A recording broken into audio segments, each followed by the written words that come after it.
নমস্কার বন্ধুরা, রূপাস লাইফস্টাইলে আপনাদের স্বাগত জানাই।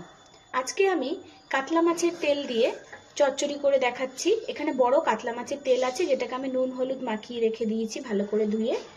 এখানে আছে আলু, কাঁচা লঙ্কা, রসুন, পেঁয়াজ, বেগুন টুকরো করে কেটে নিয়েছি আর একটা টমেটো। এবার আমি কড়াইয়ের মধ্যে তেল গরম হতে বসিয়ে দিয়েছি। এবার এই তেলের মধ্যে শুকনো লঙ্কা আর কালো জিরে ফোড়ন দিয়ে দিলাম। ফোড়নটা একটু ভাজা হওয়ার পর আমি এর মধ্যে পেঁয়াজ কুচিগুলোকে দিয়ে দিলাম।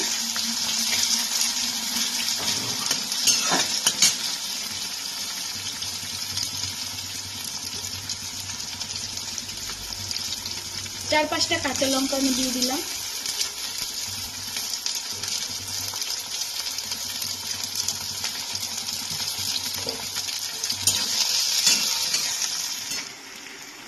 এবার আমি এর মধ্যে পরিমাণ মতন একটু লবণ দিয়ে দিলাম।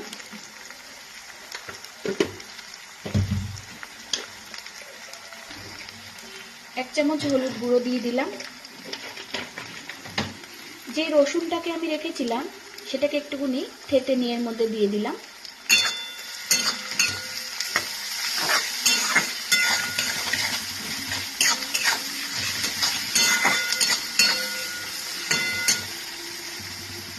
এইবার এটার মধ্যে কেটে রাখা টমেটো কুচানোগুলোকে দিয়ে দিলাম।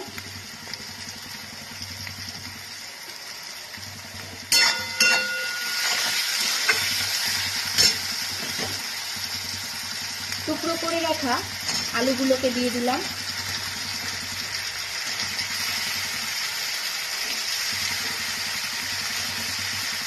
বেগুন। এবার সব সবজিগুলোকে দিয়ে আমি একটু ভালো করে ভেজে নেব।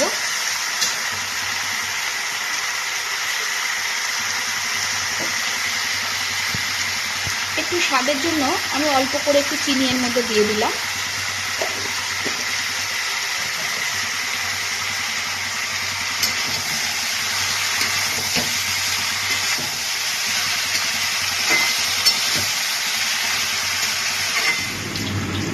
সবজিগুলোকে কিছুক্ষণ ভেজে নেওয়ার পর এবার আমি কাতলা মাছের তেলটা এর মধ্যে দিয়ে দিচ্ছি।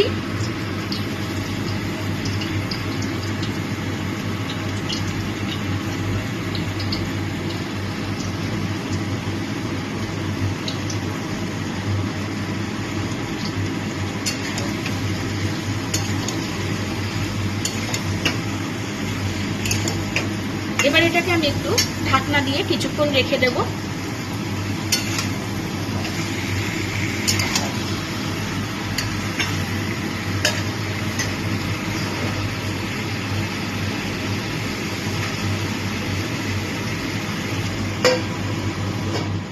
দেখুন মাছের তেলটা ভাজা আমার ভালো করে হয়ে গেছে। এবার আমি এর মধ্যে কুচিয়ে রাখা ধনেপাতাগুলোকে এর মধ্যে দিয়ে দেব।